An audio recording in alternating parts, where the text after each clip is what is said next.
बहुत वर्षों के बाद आज मेरी मुलाकात मेरे एक ऐसे मित्र से हुई जिसके साथ 70 के दशक में मैं और वो एक साथ मुजफ्फरपुर के एक स्कूल में पाराछा करते थे।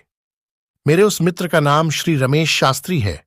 बातों के क्रम में उसने मुझसे कहा कि मित्र, मैंने दौलत तो बहुत नहीं कमाई है, लेकिन जो कुछ कमाया है वो कितनी भी दौलत की तुलना में बहुत अधिक है।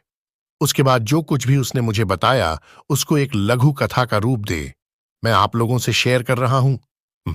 रमेश शास्त्री जी की पत्नी की तबीयत अचानक बिगड़ गई और बेटे बहू अभी कुछ देर पहले ही घूमने जाने के लिए एयरपोर्ट के लिए निकले थे। रमेश बाबू एम्बुलेंस से पत्नी को अस्पताल ले गए। डॉक्टर ने तत्काल उनकी पत्नी को भर्ती कर प्रारंभिक जांच प्रारंभ कर दी। रमेश बाबू नीचे स्वागत कक्ष में बैठे बैठे सोचने लगे कि बेटे को इस बात की सूचना दूं या नहीं।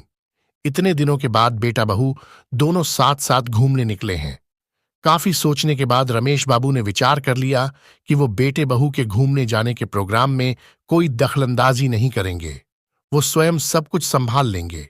स्वागत कक्ष के सोफे पर आंख बंद कर रमेश बाबू ईश्वर से प्रार्थना करने लगे कि पत्नी जल्द ठीक हो जाए। थोड़ा ही समय बिता था कि अचानक उनके कानों में आवाज आई, पापा, मां अब कैसी है?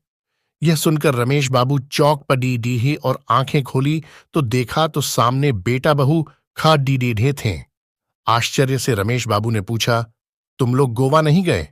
तब बेटे बहू ने कहा, पापा, मां अस्पताल में हो और हम गोवा में मस्ती करें, ऐसा कैसे हो सकता है?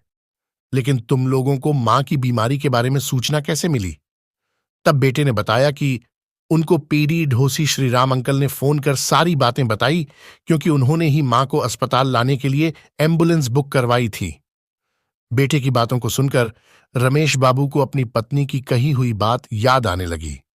उनकी पत्नी ने जब बेटा छोटा था तभी कहा था, ये बढ़ा मकान, बढ़ा व्यापार, धन दौलत हमारी वास्तविक संपत्ति नहीं है।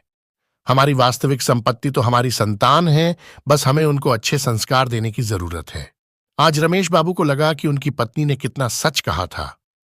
आज वो संस्कार के असर को साक्षात देख रहे थे। ये सब सोच वो भावुक हो गए और उनकी आंखें नम हो गईं। लेकिन सामने अपने बच्चों को देख उन्होंने अपने आंसू पोंछे और मुस्कुराने लगे।